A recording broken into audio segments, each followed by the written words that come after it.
Hello everyone, welcome back to another video. My name is Vivek and I am a 6th year medical student studying in a Russian medical university. And in today's video, we are going to talk about FMGE exam, how you should prepare for it, what are the key points that you should keep in mind and all of that stuff. So let's get started. So first of all, FMGE exam is going to be replaced by next exam, NEXT, by the year 2023. But nevertheless, this video is relevant for FMG exam or even like next exam, or in fact in general most of the other exams. Some of the points are relevant.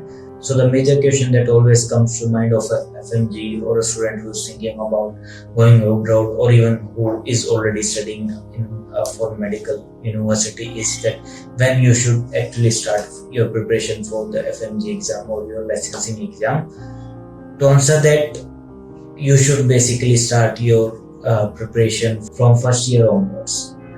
By this, I don't mean that you need to, start doing MCQs or, look into the exam patterns and look into past exam papers and all of that stuff. No. By this, what I mean is that you should have this idea in mind that you need to be consistent in order to clear this exam. And for that, what you need to do is for the first half of your education or the first half of your degree, that is 3 years if you are studying in Russia, what you need to do is you need to have all your basics clear. By basics, I mean your subjects like pharmacology, physiology, pathology, biochemistry and all these subjects. You need to have all your concepts clear about these subjects. You need to know proper in-depth knowledge about all of these things. Now, a thing that most of us students nowadays, and even I have myself been culprit of this, is that we don't really, go and study the standard books that are, of these particular subjects. So what we need to do is at least stay in touch with the standard books of these subjects, or, go through at least a little bit on regular basis. That is really must thing to do.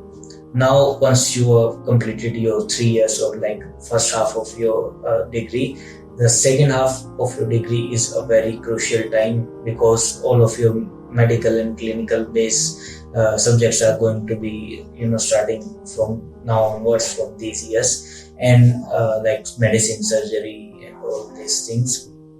So what you need to do is now you should look into the exam pattern. You should start solving MCQs based on the exam pattern that you are going to give, and all these different things. The key point over here is that you should really not be very much tense and worried about the exam for the initial first half of your study, because the exam patterns and all of these things, they keep on changing almost on an average every 3 years. There are always one or another change. So it is going to be very helpful if you focus on all of these things in the next half or the later half of your study and don't really worry too much about it.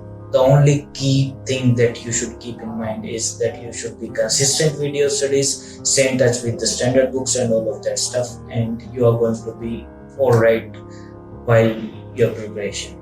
Another thing that haunts most of the foreign medical graduates is that they have this conception in mind that they don't really have very good clinical exposure as compared to the Indian medical counterparts, Indian medical graduate students, and this really haunts most of the students, thinking that since the next exam is going to be more clinically based, or even in the FMG exams, they think that they are not really very much clinically exposed, so they are going to face hurdles in the clinical questions and all of that stuff. So to answer that, there are two things that you should know. First, that Indian medical graduates are almost equally clinically exposed. There is not really a huge difference in between the clinical exposure of Indian students and foreign medical graduates. Secondly, solving clinical questions and having clinical exposure are two different things. To solve clinical questions, you need to actually practice solving clinical questions, read the texts and go through the examples and all of that stuff. Being clinically exposed and answering clinical questions are two different things. Of course, it is going to be a little bit helpful and all of that stuff, but again, if you are, even if you are not clinically exposed very much, you can definitely excel in solving the clinical questions. You just have to give in the hours and do the practice while doing your examples and MCQs and tests and all of that stuff. Now some of you guys will be thinking that since I'm an FMG, how do I know that Indian medical graduates are not clinically exposed and all of that stuff?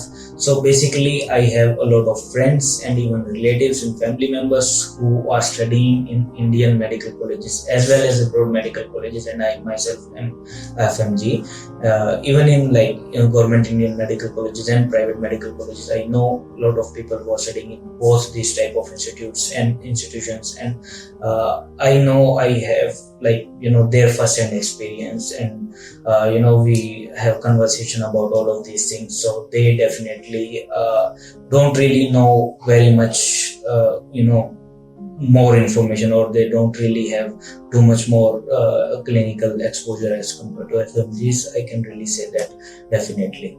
Now the next thing is how to stay focused or motivated for the entire duration, because being into a medical school is a really long process. You are going to spend minimum 5 to 6 years, somewhere around that, and staying motivated for the entire thing, especially while preparing for the exam, and having this pressure in your mind that you have to give the exam after the graduation and all of that stuff, it can really take its toll. And so the most important thing over here is it is related to the first point that I talked about. You don't really need to worry too much and be tense about the exam for at least initial half of your study period.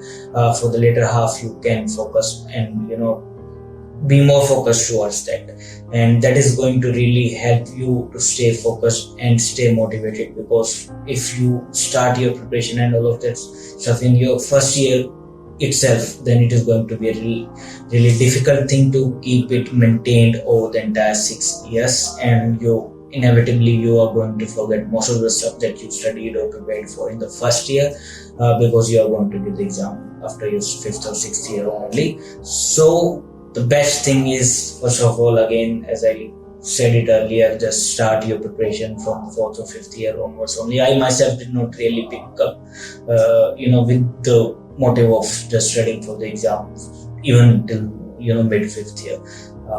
Of course, I'm not recommended you also do that, but I do know a lot of people who even just started after their graduation, prepared for 1 year, and then completed cleared the licensing exam or the FMG exam. So it again varies from person to person, but yeah, after 4th year would be the sweetest spot that you can go for. And again, if you are feeling demotivated or you are losing focus, the only thing that you should think about is why you started in the first place, and if this is really something that you want to go for, then just keep this in mind, that this is the most difficult time that you're going to face. Think of it as investment. So you are investing time and effort and all of this stuff right now, and you are going to get great, huge returns later on. So ROI on all of this is going to be amazing and great. And again, if you are losing focus, if you are getting demotivated, just think why you started in the first place. And one thing that a lot of people don't talk about is, which I actually talked about in my previous video, is just embrace the change. So sometimes, going through the entire process, someone can feel like, transitioning to something else rather than just, staying in the medicine, maybe on the side or maybe just entirely and all of that stuff. So you need not be ashamed of it, and you need to be thinking more actively about it and making a decision at last. One thing that I would like to talk about is there is a huge problem going on among the FMGs, and this is really bad and unfortunate that a lot of us FMGs, they think that we are somehow inferior as compared to our Indian counterparts. So being in touch with all of these medical students and medical graduates in India as well as in abroad, and being a medical graduate myself, I can definitely say that they are not really very much in any sense superior than us FMGs. So only difference that is going to define if someone is better or not is how much hard work you are going to give in and how much hours you are going to give in your studies and in preparation for your exams and all of that stuff. So if you are doing all of that, ultimately you are going to be totally fine and you are not inferior in any sense, in any situation, any scenario. Like I talk about this a lot of time on my other channel over at Russia Face, that in terms of financial opportunities, in once you are getting into a job market, there is literally no difference in between an Indian medical graduate and a foreign medical graduate. Once you have cleared your licensing exam, everything is going to be similar at each and every level. You're going to get equal salary, equal pay, you're going to get equal opportunities, and like all the rest of the stuff. So yeah, they are not really like nobody is over here superior or inferior. It is just they're doing their part, you should do your part, and just give in the hours and you're going to be fine. So yeah, that's it for this video. If you have reached so far, thank you very much for watching. If you found this video useful, please make sure that you hit that like button, share this video, and subscribe to the channel for more such videos. And if you have any suggestions, please write down in the comment section and I'll be happy to hear from you over there. See you guys in the next one.